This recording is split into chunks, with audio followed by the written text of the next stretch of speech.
자, 안녕하십니까. 자, 이번 시간에는 지난 시간에 이어서 우리 책의 17페이지, 17페이지에 금속의 물리적 성질부터 시작하겠습니다. 자, 먼저 비중입니다. 비중. 밑에 줄을 그으십시오. 4도씨의 물, 이제 4도씨의 원래 순수한 물인데 4도씨의 순수한 물 1cc의 무게와 동일한 체적의 다른 물질의 무게와의 비율을 우리가 비중이라고 한다. 자, 이게 무슨 말이냐면 우리가 어떤 그 박스가 있다고 이렇게 생각해 봅시다. 박스가 이렇게 있는데 자, 이 박스의 길이가 가로가 1cm, 그리고 세로가 1cm, 그리고 높이가 1cm인 이러한 박스에 요 안에 어떠한 물체를 가득 채웠다고 생각해 보십시오. 자, 이렇게 가득 물체를 채웠을 때 이 그 가로 세로 높이 요걸 고반 값을 우리가 최적이라고 합니다. 최적. 부피라고 하죠. 그래서 부피는 1cm, 1cm, 1cm를 곱했기 때문에 이게 1cm의 3승이 됩니다. 자, 1cm의 3승. 이걸 우리가 다시 표현할 때 cc라고 이렇게 표현을 합니다. 자, 여러분들이 자동차의 배기량을 얘기할 때 이 차는 2000cc다 이렇게 얘기하면 연소실의 크기가 연소실의 부피가 2000cc다 이렇게 얘기를 하는 겁니다. 그러니까 이제 4기통이면 각각의 연소실이 500cc짜리가 4개가 있어 가지고 이게 총 2000cc다 이런 식으로 계산이 되는 겁니다. 그래서 여기 cc라고 하는 거는 센티미터의 3승을 나타내는 부피를 나타내는 단위입니다. 그래서 여러분들 맥주 먹으러 가가지고 여기 500cc 생맥주 주세요 이렇게 하는 것도 부피를 나타내는 단위입니다. 자, 그래서 물을 이렇게 1cc, 그러니까 물을 1cm, 1cm, 1cm에 가득 채우게 되면 물 같은 경우에는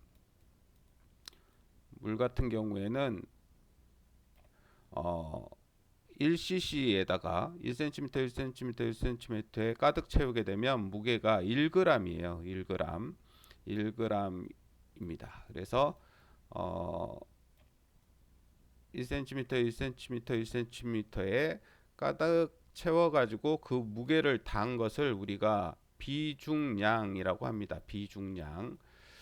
자, 비중량이라고 하는데, 자, 우리가 어떤 무게를 나타낼 때 중량이라고 하죠. 무게를 나타내는 걸 중량이라고 합니다. 우리 무게를 한자식 표현으로 중량이라고 하는데 앞에 이 B가 붙으면 단위 최적당 일정한 최적을 가지고 있을 때 그거의 무게가 얼마냐 이렇게 나타냅니다. 그래서 비중량이라고 하는 거는 우리가 기호로는 감마로 이렇게 나타내는데 그리스어 감마로 이렇게 표시를 합니다. 그래서 비중량은 일정한 최적의 무게가 얼마냐 이걸 나타내는 게 비중량입니다. 자, 우리가 이제 여기 책에서는 우리가 cc라고 하는 센티미터를 기준으로 나타냈는데 대부분은 우리가 이제 미터로 이렇게 많이 표현을 합니다. 미터로. 그래서 가로 1미터, 세로 1미터, 그다음에 높이 1미터 이러한 통에 물을 가득 채우게 되면 자, 미터의 3승인 이러한 부피에 물을 가득 채우게 되면 몇 킬로그램이냐? 1000kg이 됩니다. 순수한 물 같은 경우에는 엄밀하게 보면 1024kg인데 우리가 24kg은 우리가 1000이라고 하는 수치에서 작은 수치이기 때문에 생략을 하고 약 1000kg이다 이렇게 얘기를 합니다. 이게 물의 무게예요. 물의 무게 1m, 1m, 1m의 통에 가득 채웠을 때 물의 무게입니다. 그래서 물의 무게가 1m, 1m, 1m로 이렇게 통에 가득 채웠을 때 요게 딱 1000으로 떨어지기 때문에 어떤 다른 금속이나 다른 물체의 무게를 비교할 때 똑같이 1m, 1m, 1m에다가 어떤 물체를 가득 채웠을 때 요 무게가 몇 킬로그램이냐 요거를 서로 비교를 하는 겁니다.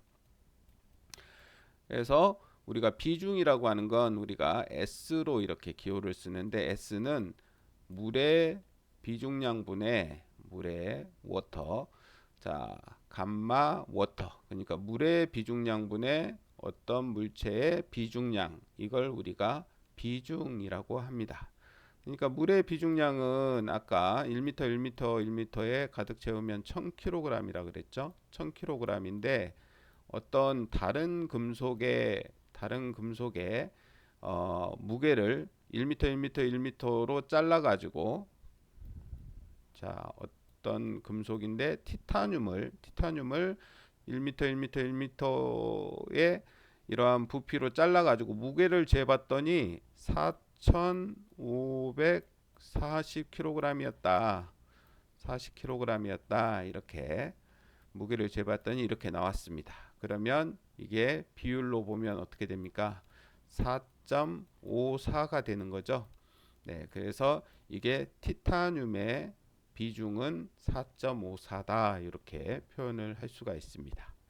자, 그래서 지난 시간에 설명드렸지만 우리가 티타늄은 금속 중에서는 가벼운 금속이다 이렇게 얘기했죠. 그래서 4.54 요것보다 비중이 낮으면, 요 비중이 요 값보다 낮으면 우리가 경금속이라고 하고, 철이나 이런 것들은 철은 7800 정도가 돼요. 7800 정도가 되니까 비중이 7.8 이렇게 되겠죠. 우리가 잘 알고 있는 수은이나 이런 거는 1200 12600, 그래서 12.6 이렇게 되는데 이러한 것들은 무거운 금속에 해당되는 겁니다. 자, 그래서 우리가 금속들 중에서 이 비중, 물에 비해서 얼만큼 무겁냐 요 비율을 봐봤더니 우리가 알고 있는 금속 중에 가장 가벼운 금속은 리튬이라는 금속인데 비중이 0.53, 그러니까 물보다 절반 정도 가볍다는 얘기죠. 그 다음에 가장 무거운 금속이 뭐냐 이렇게 봤더니 이리듐이라는 금속입니다. IR. 이리듐이라는 금속은 비중이 22.5더라. 그러니까 똑같은 물에 똑같은 요 부피의 이 공간에 이리듐을 가득 채우면 22,500kg이 된다는 얘기죠. 그러니까 물보다 22.5배나 무겁다는 얘기입니다. 그러니까 엄청나게 무거운 거죠. 우리가 물도 일반적으로 우리가 들어보면 상당히 무거운 편인데 이 이리듐이라고 하는 금속은 거기에 22배가 더 무겁다는 거니까 엄청나게 무거운 금속에 해당되는 겁니다. 자, 그래서 비중이라고 하는 거는 물보다 얼마나 무겁냐 요걸 나타내는 우리가 성질을 나타낸다 이렇게 보시면 되겠습니다. 자, 다음에는 열 전도율입니다. 열 전도율은, 자 줄을 그으세요. 물체 내에 서로 다른 온도 차이가 있으면 열은, 자 온도라고 하는 것은 원래 높은 곳에서 낮은 곳으로 이렇게 전달이 됩니다. 자, 이러한 현상을 우리가 열 전도라고 하고, 자, 이러한 열 전도율이라고 하는 것은 뭐냐? 물체 내에 1cm 떨어진 두 점 사이에 온도 차이가 1도씨일 때 단면적, 그러니까 선이 이렇게 있는데 요 선의 단면적이 1cm의 자승에 대해서 1초 동안에 전달되는 열량을 우리가 열 전도율이다 이렇게 얘기합니다. 자, 그래서 열 전도율이 큰 금속부터 이렇게 알아보면 은, 그 다음에 구리, 그 다음에 금, 알루미늄, 니켈, 철 이 순으로 우리가 열 전도가 잘 되는 이러한 경향을 가지고 있습니다. 자, 그 다음에 용융점입니다. 용융점은, 자, 금속에 열을 가했을 때 고체 금속이 액체로 이렇게 변하는 최저 온도를 우리가 용융점이다 이렇게 얘기합니다. 자, 용융점을 봐보면 용융점이 가장 높은 금속은 우리가 텅스텐인데 텅스텐은 자, 3400도에서 녹습니다. 그러니까 금속 중에서 가장 고온에 녹는 금속이 텅스텐이라고 보시면 되겠습니다. 자, 그리고 가장 낮은 그 용융점을 가지고 있는 금속은 우리가 수은인데 수은은 마이너스 38.8도에서 우리가 녹습니다. 그래서 상당히 낮은 이러한 용융점을 가지고 있습니다. 자, 그 다음에 자성입니다. 자, 자성. 금속은 자석에 극에 가까이 했을 때 금속의 자석에 극과 반대의 극이 발생하여 서로 끌어당기는 이러한 현상이 발생되는데 이렇게 자석에 잘 붙는 성질을 우리가 상자성체라고 합니다.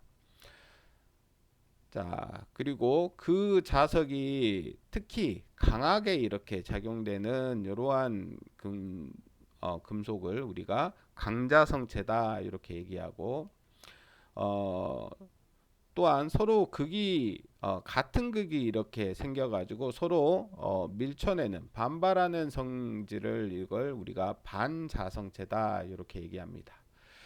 자, 그래서 상자성체에 속하는 금속은 알루미늄, 마그네슘, 망간, 그 다음에 백금 등이 이러한 성질을 가지고 있고 그 다음에 강자성체인 금속은 우리가 철, 코발트, 니켈 등이 철에 잘 붙는 성질을 가지고 있습니다.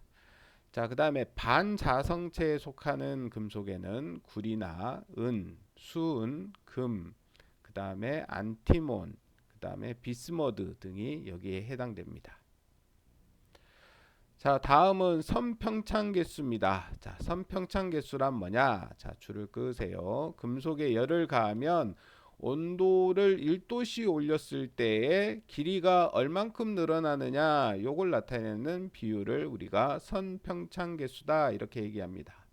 그래서 우리가 철도 레일을 보시면 우리가 기차를 타고 이렇게 여행을 할 때 기차가 덜컹덜컹 가는 이유가 밑에 있는 레일이 이렇게 조금씩 떨어져 있어요. 레일이 각각의 레일들이 이렇게 떨어져 있습니다. 레일이 다 붙어 있으면 덜컹거리지 않고 스무스하게 이렇게 기차가 지나갈 텐데 레일들이 이렇게 떨어져 있는 이유는 뭐냐? 이 철이라고 하는 걸로 우리가 레일을 만드는데 이러한 철은 열을 받으면 늘어납니다. 늘어나서 얘가 이제 늘어나서 나중에 이렇게 붙게 되겠죠.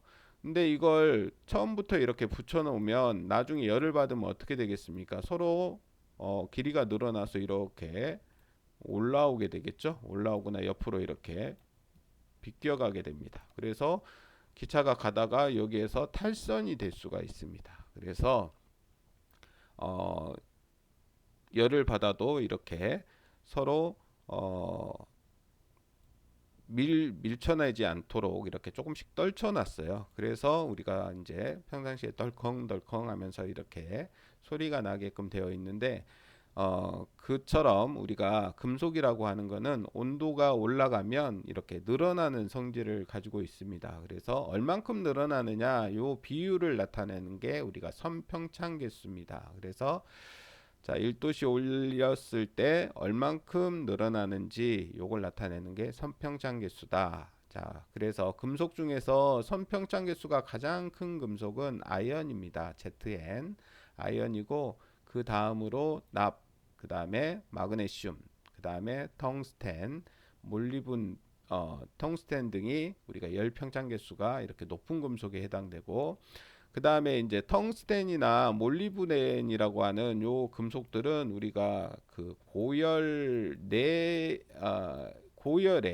우리가 잘 견디는 성질을 가지고 있습니다. 그러니까 아까 용융점도 얘는 3400도 막 이렇게 하잖아요. 얘도 상당히 몰리브덴도 고온에서 이렇게 녹는 금속이에요. 그래서 텅스텐이나 몰리브덴을 우리가 내열 금속이다 이렇게 얘기하거든요. 그 열에 잘 견디는 금속이다, 내열성 금속이다 이렇게 얘기하는데 상당히 고온 재료로 많이 사용됩니다. 그러니까 이제 우주선이나 이런 데에 대기권을 벗어날 때 봐보면 상당히 열을 많이 받는데 그러다 보면 그 용융점이 낮은 금속 같은 경우에는 녹아버리죠. 그래서 이러한 텅스텐이나 몰리브덴 같은 이러한 성분들을 첨가해서 우리가 어떠한 어, 항공기나 우주선을 이렇게 만들게 되면 그러한 고온에도 잘 견디는 이러한 성질을 갖게 됩니다. 그래서 이러한 고온 성질을 가지고 있는 텅스텐이나 몰리브덴은 우리가 비교적 선평장 개수가 작은 금속에 해당됩니다. 열에 잘 견디기 때문에. 자, 그 다음에 비열이 있습니다. 비열은, 자, 비열이라고 하는 거는 어느 금속 1g을 1도씨 높이는데 얼마만큼 열량이 필요하냐, 요걸 나타내는 걸 우리가 비열이라고 합니다.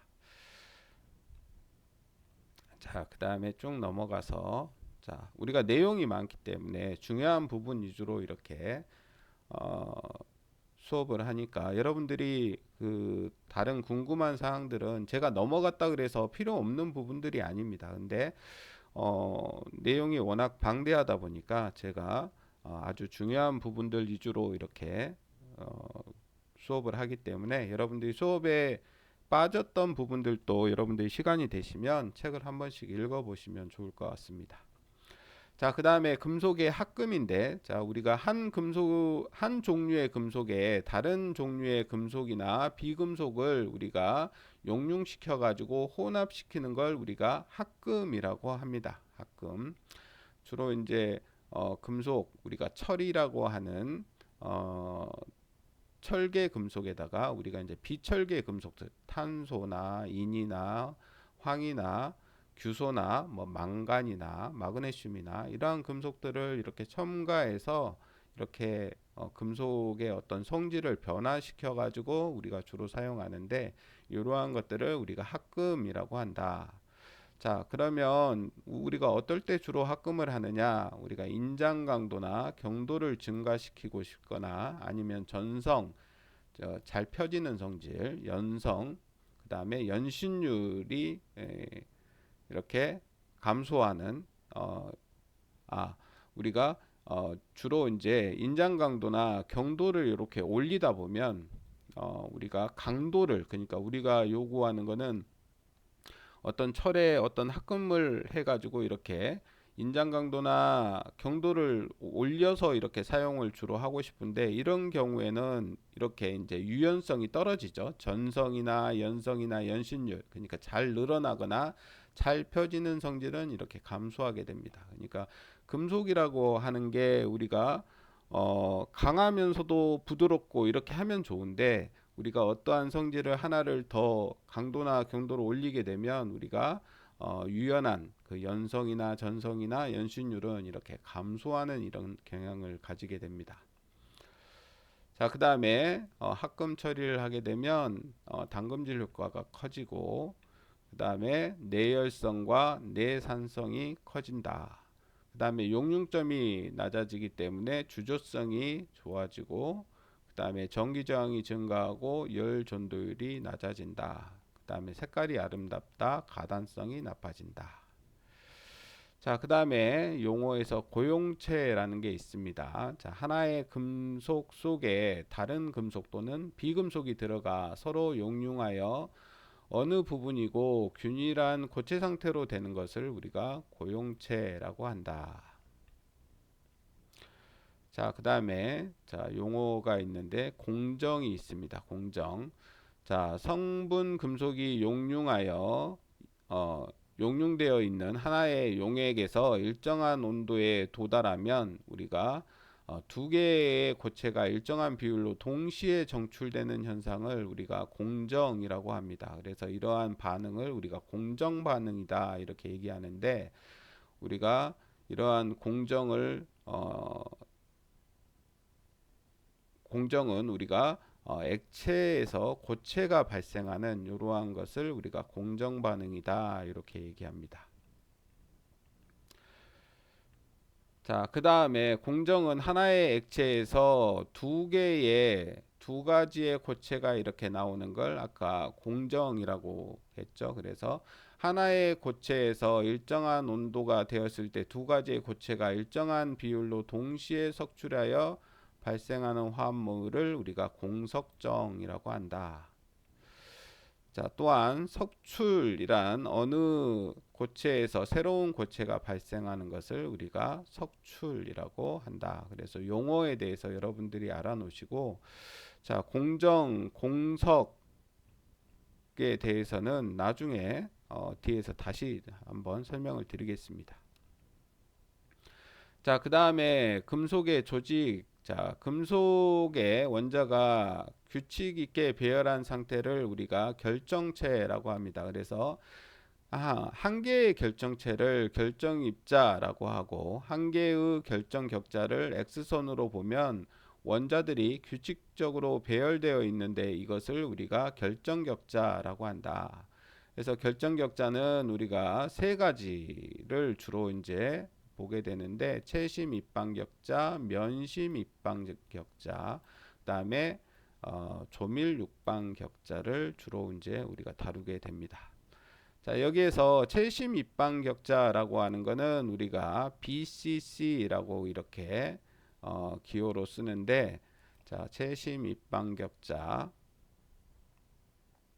자, 입방체의 각 모서리와 입방체의 중심에 한 개의 원자가 배열되어 있는 구조이며 원자가 점유하고 있는 비율이 약 68%이고 원자가 없는 빈 공간은 32%에 해당된다. 그래서 채심 입방격자는 입방체의 꼭지점에 8분의 1개의 원자가 8개가 있습니다. 그래서 이 8개 곱하기 8분의 1을 하면 한 개의 단위 격자와 중심에 한 개가 더 있어서 우리가 원자가 두 개가 이렇게 있는 이러한 구조로 되어 있습니다. 사진에서 보시면 자, 중앙에 원자가 하나가 있고 이 꼭지점마다 이렇게 8개가 있는데 요게 8분의 1 크기입니다. 요 크기가 8분의 1 크기라서 요 8개를 우리가 합하면 원자 하나의 크기가 되겠죠. 그래서 원자가 두 개 이렇게 포함되어 있는 이러한 구조로 되어 있습니다.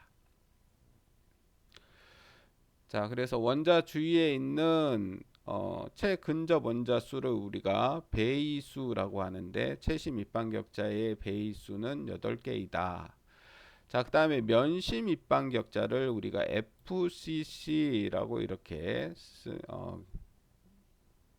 우리가 기호를 쓰는데, 자, 입방체의 각 모서리와 각 면의 중심에 한 개의 원자가 배열된 구조이며, 자, 원자 충전율은 약 94%이고 원자가 없는 빈 공간은 26%이다. 면심 입방격자는 단위 격자 안에 4개의 원자를 가지고 있다. 자, 밑에 그림에 보시면 자, 이 면에 보시면 자, 2분의 1짜리가 6면에 있어서 자, 이게 이제 3개가 되는 거고 그 다음에 꼭지점에도 8분의 1짜리가 8개가 있죠. 이게 하나가 이렇게 됩니다. 그래서 원자는 총 4개가 이렇게 되어 있고 면심 입방격자에서는 배위수가 12개가 됩니다.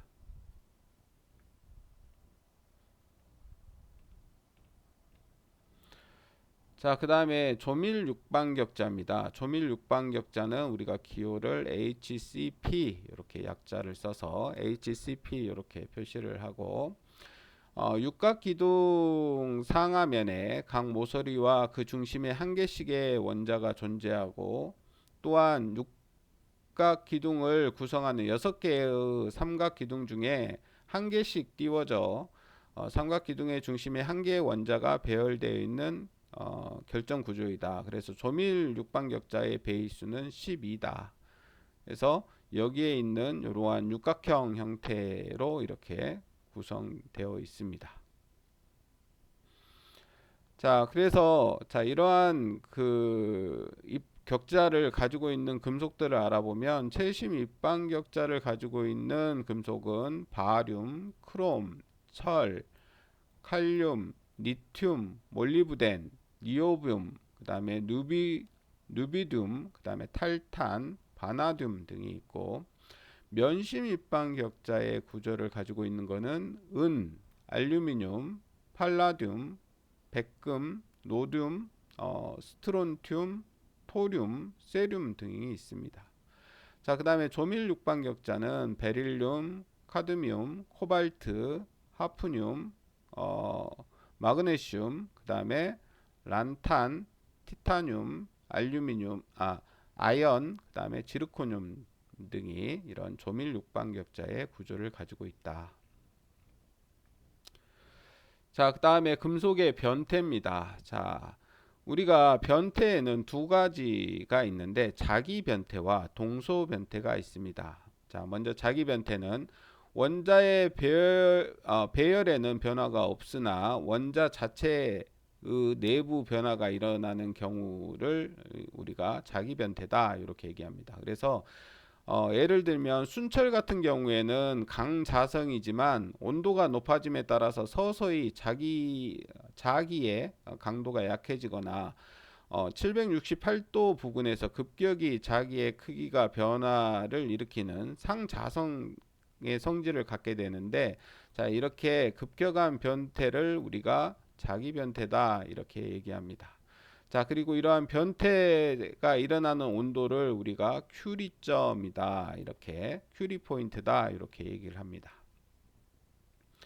자, 동소 변태란 금속의 온도 변화에 따라서 기체, 액체, 고체 상태 등 세 가지의 상태가 있으며, 또한 동일한 금속의 고체 상태에서도 결정의 원자 배열이 다른 것이 있는데 이것을 우리가 동소라고 한다. 자, 어느 온도를 경계로 하여 끼리의 변태를 말한다. 즉, 동소 변태는 고체 내에서 결정 격자의 형상, 즉 원자의 배열이 변화하는 것을 우리가 동소 변태라고 합니다. 그래서 우리가 순철이라고 하는 것은 우리가 온도에 따라서 자, 감마철, 그 다음에 알파철, 감마철, 델타철 이렇게 세 개의 동소체로 되어 있습니다. 그래서 온도가 올라가면 순철은 감마철이었다가 낮은 온도에서는 나중에 이제 알파철이었다가, 제가 계속 헷갈리네요. 자, 알파철이었다가 이제 이게 온도가 올라가면 감마철이 되고 온도가 더 올라가면 델타철이 이렇게 됩니다. 그래서 이러한 똑같은 순철인데 온도에 따라서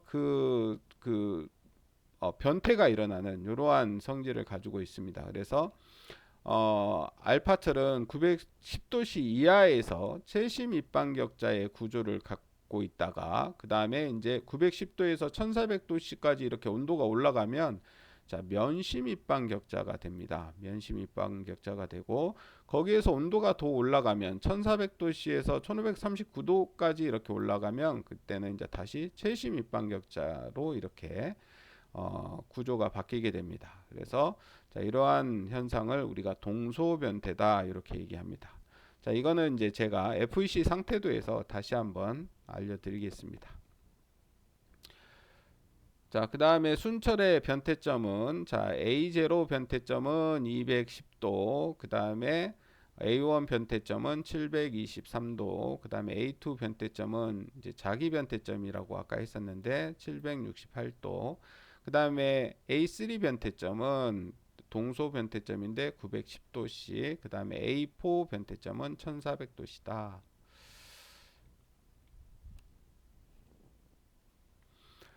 자, 다음은 철과 강입니다. 자, 우리가 철강 재료는 기계 재료 중에 가장 널리 사용되고 있는 재료라고 했습니다. 그래서 철이 왜 가장 많이 사용되고 있느냐? 철이 강하고 가격이 싸고 비교적 쉽게 생산할 수 있는 이러한 성질을 가지고 있기 때문에 아직 인류가 가장 많이 사용하고 있는 금속 중에 하나가 철이다 이렇게 보시면 되겠습니다. 자, 근데 이러한 철에는 우리가 주로 함유되어 있는 금속이 우리가 규소, 망간, 인, 황, 그 다음에 탄소 이렇게 탄소, 규소, 망간, 인, 황 이렇게 5가지의 원소가 주로 많이 이렇게 함유되어 있습니다. 그래서 이러한 5가지 원소를 철의 다섯 5원소 이렇게 얘기합니다. 철에 함유되어 있는 5원소다 이렇게 얘기하는데 탄소, 규소, 망간, 인, 황 이렇게 5가지의 금속이 많이 함유되어 있다. 자, 이러한 5가지 원소 중에서 철의 가장 성질에 영향을 많이 주는 원소가 뭐냐? 그거는 바로 탄소입니다. 탄소. 그래서 철의 탄소 함량에 따라서 철은 성질이 이렇게 어, 많이 바뀝니다. 그래서 탄소 함량에 따라서 우리가 철을 분류를 합니다. 그래서 철이 탄소가 가장 작게 들어있는 0.02% 이하로 이렇게 들어있으면 이걸 우리가 순철이다 이렇게 얘기하고 0.02%에서 2.1% 정도까지 이렇게 들어있는 요 철을 우리가 일반적으로 강 이렇게 얘기합니다. 우리가 탄소강 또는 강 이렇게 얘기하고 2.1%에서 6.67%까지 이렇게 들어가 있는 이러한 철을 우리가 주철 이렇게 얘기합니다. 주철 이렇게. 그래서 순철, 탄소강, 강, 그 다음에 주철 이렇게 3가지로 분류를 하고 있습니다. 탄소 함량에 따라서. 자, 그 다음에 우리가 제철 및 제강법은 다음 시간에 하고, 제가 여기에서 우리가 철하고 강이 탄소 함량과 그 다음에 아까 보시면 우리가 자기 변태점, 그 다음에 조직,